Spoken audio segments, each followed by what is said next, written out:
Jemi rikthyer sërish, do të vjojmë me informacione të tjera pasi Parlamenti Mali të Zi votoi për një qeveri të re të pakicës, duke zgjedhur kështu kandidatin Dritan Abazović si lider të vendit. Për këtë do të flasim sot në një lidhje Skype me analistin nga Mali Zi, zotin Kristian Dukaj. Zoti Dukaj, përshëndetje, mirë se erdhët. Përshëndetje edhe për ju e falënderit për ftesën. Atëherë, si do ta komentoni të qeverinë e re të Dritan Abazović dhe çfarë ka ndodhur me formimin e kabinetit të tij qeveritar? Sa ministri do të jenë? Po mbas asaj agonin nga ramja e qeverisë së zotit Zdravko Krivokapis, mbas 2 muajve pak kemi edhe formimin e qeverisë së Dritan Abazović. Në kabinetin e ri të Dritanit do të kemi 2 shqiptarë, që është avancimi i madh për shqiptarët këtu në Malë të Zi, pasi që deri me tani ne kemi pasur pothuajse vetëm një ministër shqiptar atë të minoriteteve dhe të drejtave të njeriu, ndërsa në qeverinë e Dritanit do të kemi edhe ministrinë e administratës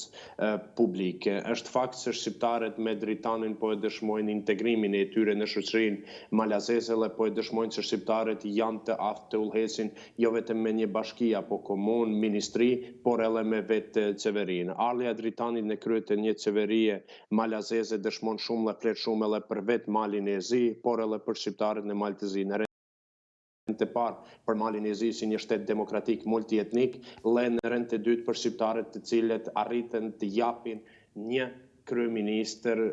si që është Dritani.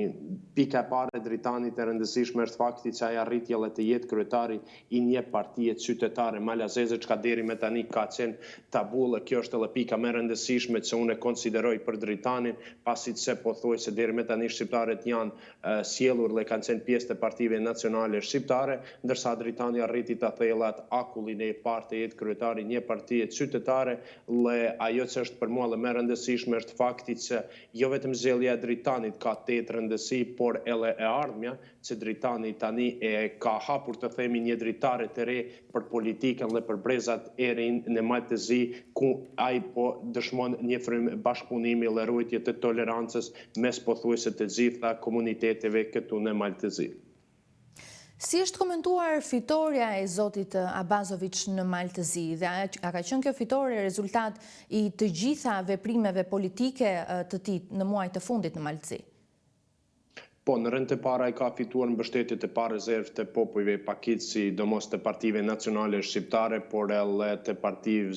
bosnjake dhe kroate. Normal diellë seancën e parlamentit u bojkotuan nga opozita, nga Fronti Demokratik dhe nga demokratët e Malit të Zi, ku që nga ideja për formimin e kësaj qeverie që Dritani ka prezantuar para 2 muajsh, kemi pasur protesta nëpër qytete të ndryshme të Malit të Zi, kryesisht të fokusuara në kryeqytet në Podgoricë, dhe dje me abstenimin apo me bojkotimin e seancës. Besoj që ajo që është më e rëndësishme është fakti që Dritani arriti në një qeveri të bashkojë edhe partitë pro-serbe, siç është Partia Socialiste Popullore, pastaj partitë pro-malazeze, shqiptare, kroate, bosnjake, dhe besoj që kjo është ajo e bukura e formimit të kësaj qeverie dhe qëllimi i Dritanit që të kemi një qeveri të re dhe multietnike.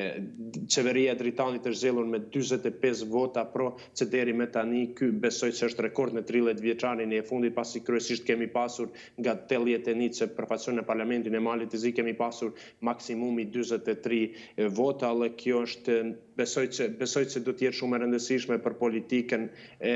të ardhmen në Malë të Zi, dhe normal që opozita do vazhdojë ta bojkotojë jashtë parlamentit. Ndërkohë, cilat janë partitë në koalicion me qeverinë e re?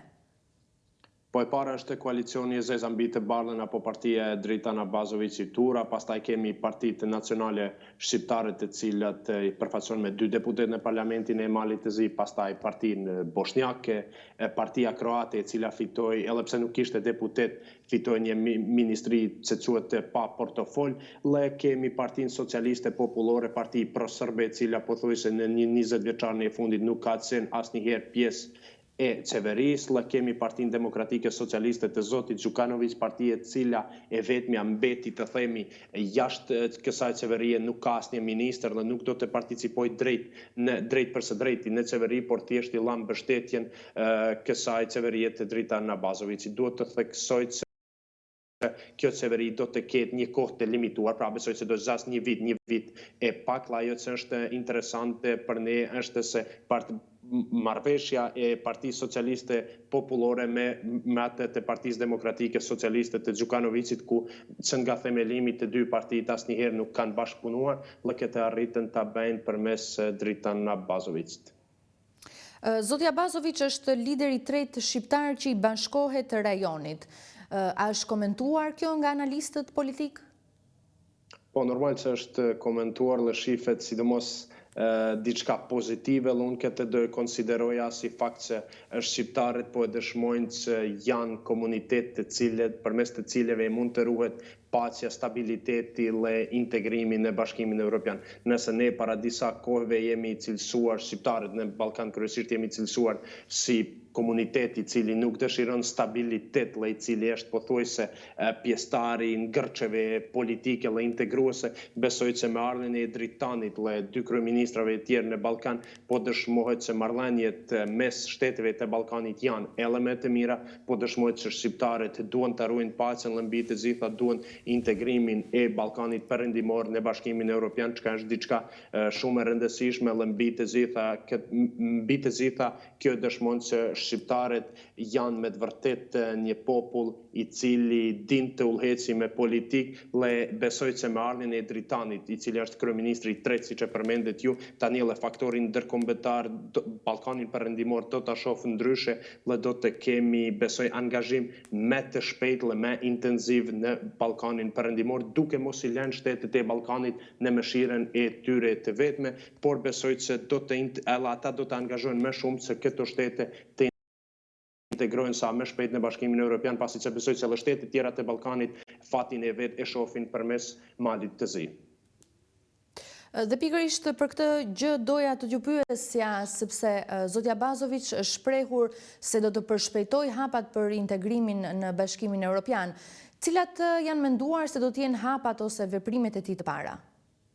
Po është e vërtetë se një ndër shtyllat kryesore të kësaj qeverie do të jetë edhe zhbllokimi i institucioneve dhe rruga drejt Bashkimit Evropian. Hapi i parë i tij që bëri dje me formimin e kësaj qeverie është edhe hapja e Ministrisë për Integrimet Evropiane. Pra kemi Ministrinë e Punëve të Jashtme, dhe tani kemi edhe Ministrinë për Integrimet Evropiane, që e dëshmon seriozitetin e kësaj qeverie që Dritani po jep për integrimin në Bashkimin Evropian. Gjatë gjithë kohës edhe para formimit të kësaj qeverie, Dritani nëpër media ka diskutuar se roli kryesor i kësaj qeverie do të jetë ta shpojë Malin e Zi, pra të shkojë Mali i Zi së paku deri tek dera e Bashkimit Evropian dhe të kemi Malin e Zi të jetë shteti i parë nga Ballkani perëndimor që do të integrohet në Bashkimin Evropian. Ai gjithashtu dje ka përmendur që qëllimi i kësaj qeverie është që ajo qeveri do të jetë evropiane, qytetare dhe mbi të gjitha ekologjike, pasi që ju e dini që Mali i Zi është i vetmi shtet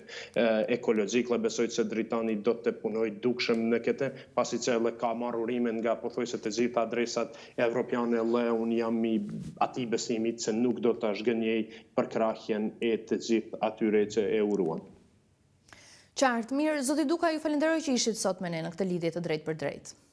Faleminderit juve për interesimin, ishte kënaqësi.